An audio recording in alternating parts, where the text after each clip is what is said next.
Legends had first come out and over 50 million people had played the game in the first month of its release, there was one specific person that everyone had their eyes on. His extremely high level of skill was fascinating, his laid-back attitude while destroying lobbies was unheard of, and his ability to break record after record was straight up astonishing. And in the first 2 months of Apex Legends release, the name Dizzy was being spoken about all over the internet, from ESPN to Dexerto, all the way to the Twitter pages of the biggest names. Guys, I only watch it because I could cook it. Okay, I don't agree with a video like that. I think it's kind of dumb, but in the esports gaming world, everyone wanted to know who Dizzy was, and this would cause the biggest names in gaming, such as Ninja and Shroud, to want to play with him live on their streams.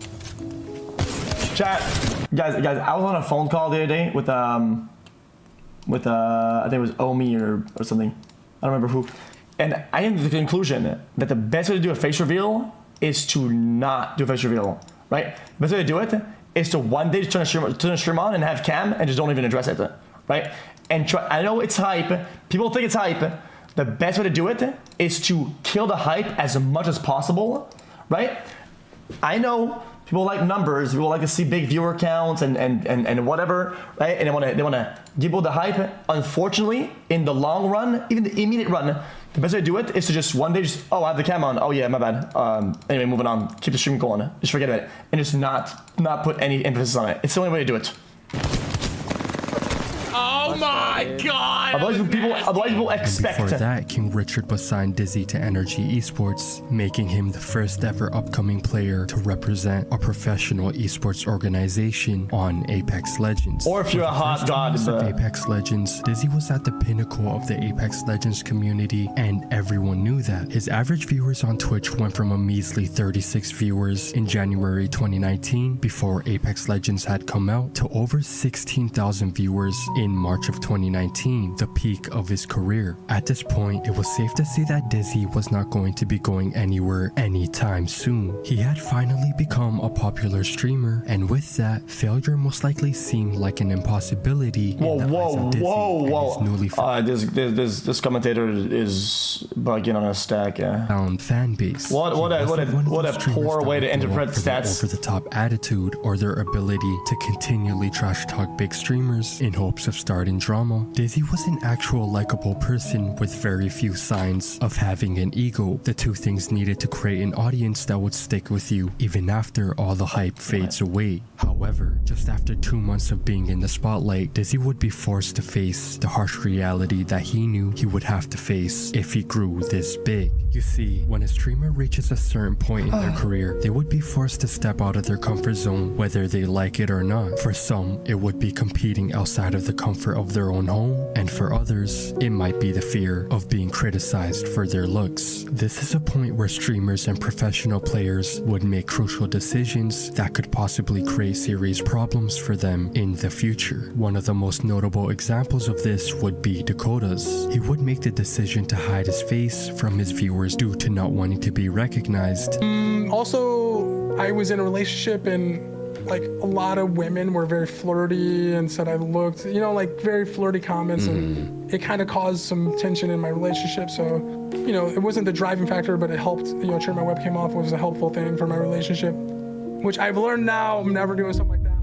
And due to that, he would miss out on huge opportunities such as competing at TwitchCon and other LAN events where he would have to physically show up to participate. But in Dizzy's case, he wouldn't make the same decision as Dakota's. Dizzy would want to fully capitalize on the opportunities that were given to him. He no longer wanted to be just another faceless streamer with no personality other than their extremely high level of skill. He really wanted to become something bigger. Well, this music is so annoying. Legend streamer. But in order for him to accomplish that, he would have to make the biggest sacrifice of his career up to that point, do a face reveal. And this is when Dizzy would be faced with his first set of problems. Usually when a streamer would reach the level Dizzy was on, it would take years upon years of dedication and perseverance to make it to that point. And in the process, the streamer would learn to take criticism and hate without it affecting their well-being, since they would have already encountered hundreds of trolls during their years of streaming. Kind of true, not entirely true. That's like a tier, because that's a tier of insults or criticism that isn't really criticism, it's just flat out insults, right? That nobody can, that you have dealt with none if you haven't done if your face isn't out there. So this is not a fair representation of what that is. But you see, in Dizzy's case, he skipped that entire process by basically blowing up overnight. He wasn't able to steadily grow as a creator, and over time learn how to not let hate get to him. He would instantly be thrown into the spotlight and become the center of attention pretty much overnight. An extremely stressful position to be in, especially for a young streamer that still lived in his parents' house. For Dizzy, blowing up would be a blessing and a curse. On one side, he was making a shit ton of money and was living the dream 99% of streamers will never get to live, while on the other side, he was vulnerable to all the trolls and haters he was bound to encounter while streaming. And if I was to say that the trolls and haters would show him mercy in the future, I would be straight up lying to you guys. Because if you were there to witness what happened to Dizzy during March of 2019, you would know that the trolls and haters were absolutely ruthless and cold-hearted to Dizzy during the specific month. The day is March 16, 2019, and during a seemingly innocent sponsored live stream for Spider-Man Into the Spider-Verse, Dizzy would decide to make the biggest decision of his streaming career up to that point. He would decide to do a face reveal, and leading up to the stream, the hype was huge. See, they hyped it up. 40,000 live viewers awaiting his face reveal, leaving everyone to speculate how he would look. And for some odd reason, most people assumed that Dizzy was a short black or Asian guy, but when Dizzy would finally reveal his face and would look the complete opposite of what people assumed he would look like. Nah, I'm just playing. We good. But yeah, what can I say? The haters and trolls would go crazy. They would flood the comments on every post about Dizzy's face reveal with statements such as, "Put the mask back on. I need to unsee this. He looks like Sid from Ice Age. He looks like that guy from Ratatouille. He is just a gamer." He even changed his FOV to 110 in real life. After this stream, the haters and trolls started spreading their toxicity everywhere, from Twitter to YouTube. The same jokes about Dizzy's face reveal were being made all over the internet. But if I was to say that a majority of the people would react badly to Dizzy's face reveal, that wouldn't be true, since if you were to dig past all the hate jokes that plagued every comment section about Dizzy's face reveal, you would notice that lots of comments were showing support towards Dizzy's decision to be more open to the public about how he looked. They really showed Dizzy that they cared for him, and from what it seemed, a large amount of support chat, guys, again, this is like a fence-sitter response, but I feel like the only true comment to any of this is I don't give a fuck. Literally. I couldn't give a fuck if the guy who shoots the gun in the video pixelated game is hot, tall, Asian, small, or is an alien. To be honest, it could be a fucking AI. Probably, I don't give a fuck. That's not why I'm there for. And they showed over the years, over the months, that that's not what they were there for either. They were just there for the gameplay. Otherwise, you would have no viewers. Like, it just doesn't make any sense at all. They're just fucking. That's just like. Oh, now they care because now they can make an argument about it. Of course, that they do. Like, Dizzy's fan base showed him was enough for Dizzy to make another huge step in his gaming career: compete at TwitchCon. On April 13th of 2019, Dizzy would compete at TwitchCon. This would be Dizzy's first time competing at an actual organized in-person event for Apex Legends, and since all eyes were on Dizzy because people wanted to see how he would compete at a LAN event compared to online, when Dizzy would be shown on camera, this time the haters and trolls would be able to get a good look at him. He looks perfectly fine! Looks for the second time, they would once again go all out and call him out for his looks. I guess that aim comes with a cost. Mom, pick me up, I'm scared. Dude, do you even take care of yourself? Like, look at you. You look exhausted. What's wrong with this row? I mean, bro, this guy picked like three likes comments on the bottom of the fucking section. The hate he received was noticeably worse than his last face reveal, and it was clear that after TwitchCon, the hate started getting to his head. When he would repost his first face reveal onto his main channel a month after the face reveal was live streamed on Twitch, you would notice that there is not a single bad comment about about how he looks. Every single comment is positive and supportive, which to the unexpecting person is pretty normal. But when you compare it to literally every other video about the same topic, you would notice that only Dizzy's video has no toxic comments regarding his face reveal, which makes most of us beg the question, did Dizzy remove all the hate comments from his comment section? Honestly, it seems like that may have been the case. But nonetheless... So what? So what? Wait, what the fuck? Moderating your community and your fucking outreach to fucking filter the dog shit so that you have a healthy community to interact with when you make new videos? How is that like a not okay thing to do? What the fuck is wrong with this guy? That's so fucking stupid. This wasn't the only proof that the hate started getting to Dizzy's head. After March 2019, you would notice that Dizzy's hours streamed had dropped massively, and I guess for April 2019, he left for TwitchCon, so a drop in hours streamed made sense. But you cannot use that same excuse in May of 2019 because... An excuse? Bro, hold up.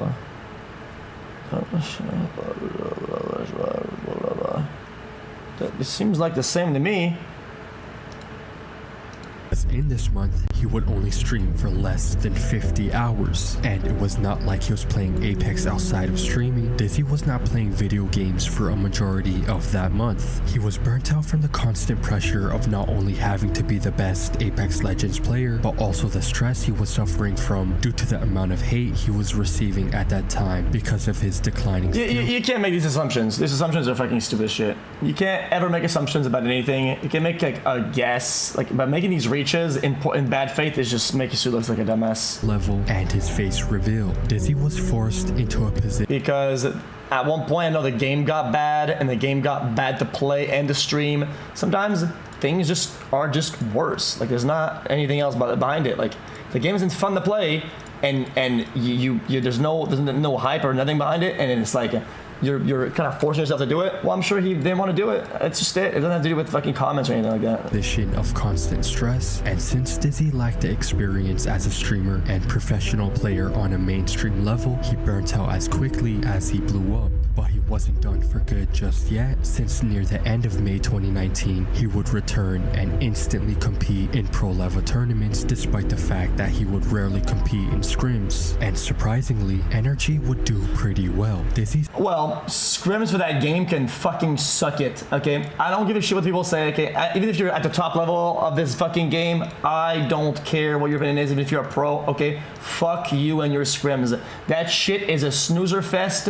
It's an organizational failure. It's a waste of everybody's fucking time, okay? It's disgusting, dude. Straight up. It's a fucking snoozer. Apex Legends esport, but unfortunately, you're better off just playing the game. His passion for streaming, the one thing that made him famous in the first place. In my opinion, they should just fucking do scrims every once in a while to just see what people do in those games, whatever. They stay up to touch and kind of theorize and test their strats. But doing only scrims, bro, you gotta keep your mechanics up to touch. That shit is scrims are dog shit for that game. Sorry, I'm not lying. That's might as well take it. Drying up, the fact that he chose to become less accessible as a professional player at the specific time was honestly the worst decision he could have made. And since he was not streaming, many of his viewers would start to watch other live streamers, most notably another member of NRG that went by the name of Asu. It was clear that Asu had more passion for not just Apex Legends, but also live streaming. In the months that Dizzy was only streaming for 50 hours, Asu was streaming for 200 hours. And since many Dizzy fans were well aware... What a cringe assumption to make. Dude...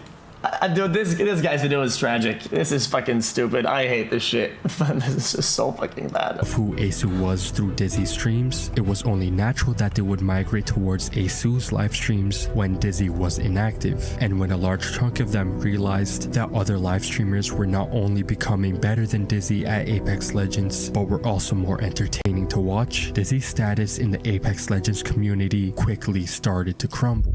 Now, due to Dizzy not being accessible near the end of his time as an Apex Legends professional player, he didn't give an exact reason as to why he would want to stop playing Apex Legends. But in a livestream clip from a year later, Dizzy would speak about how his love for the Battle Royale genre was dead due to how repetitive it was.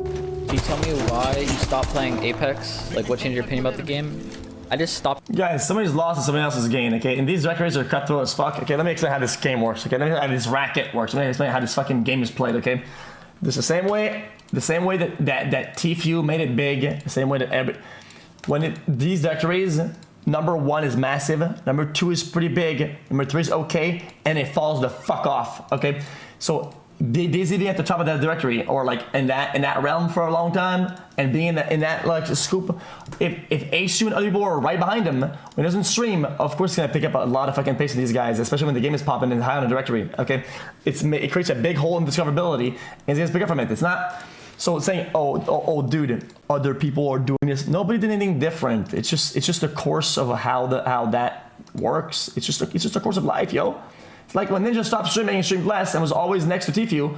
Of course, it went like this, and it went, ooh, bam. That's just how it is. Enjoying it.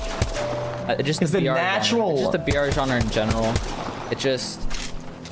It's very exhausting. Sitting in a queue, landing, looting.